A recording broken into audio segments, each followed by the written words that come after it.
الحمدللہ رب العالمین والصلاة والسلام علی سید المرسلین اما بعد۔ رمضان کے مہینے کی مناسبت سے اور عید کی مناسبت سے یہ پیغام دینا چاہوں گا کہ ہمیں چاہیے کہ ہم رمضان کے مہینے میں اور عید کے موقع پہ اپنے رشتہ داروں سے تعلقات کو مضبوط بنائیں، جن سے ہم تعلقات کو ختم کیے ہوئے ہیں ان سے تعلقات بحال کریں، کیونکہ صلہ رحمی میں، رشتہ داروں سے تعلقات قائم رکھنے میں، ان کی زیارت کرنے میں، ان سے سلام دعا جاری و ساری رکھنے میں خیر ہی خیر ہے۔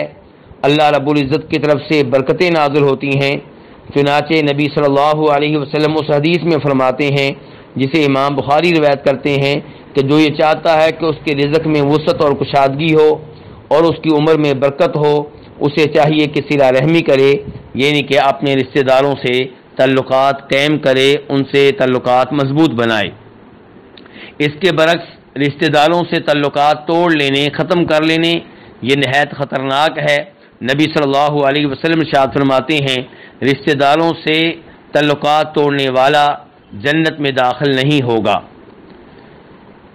بہت سے لوگ یہ شکوہ کرتے ہیں کہ ہمارے رشتہ دار اچھے لوگ نہیں ہیں، بہت برے لوگ ہیں۔ تو گزارش یہ ہے کہ نبی صلی اللہ علیہ وسلم سے ایسا شکوہ کیا گیا تھا تو آپ نے ارشاد فرمایا تھا کہ اگر آپ کے رشتہ دار آپ سے اچھا سلوک کریں اور آپ بدلے میں اچھا سلوک کریں تو یہ تو آپ بدلہ دے رہے ہیں۔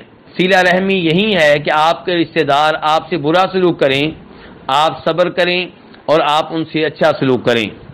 اس لیے رمضان کے مہینے کی مناسبت سے، عید کی مناسبت سے میں گزارش کرنا چاہوں گا کہ اپنے رشتہ داروں کی غلطیوں کو نظر انداز کرتے ہوئے ان سے مناسب حد تک تعلقات رکھے جائیں، تعلقات قائم کیے جائیں، اور مکمل طور پہ تعلقات توڑ لینا یہ مناسب نہیں ہے۔ اللہ رب العزت فرماتے ہیں کہ کیا تم یہ نہیں چاہتے کہ اللہ تمہیں معاف کر دے؟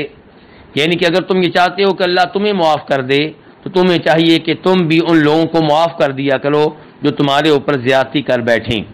اللہ رب العزت ہمیں اپنے رشتہ داروں کے ساتھ اچھا سلوک کرنے کی توفیق عنایت فرمائے۔ وصلی اللہ تعالی علی نبیہ محمد وآلہ وصحبہ اجمعین۔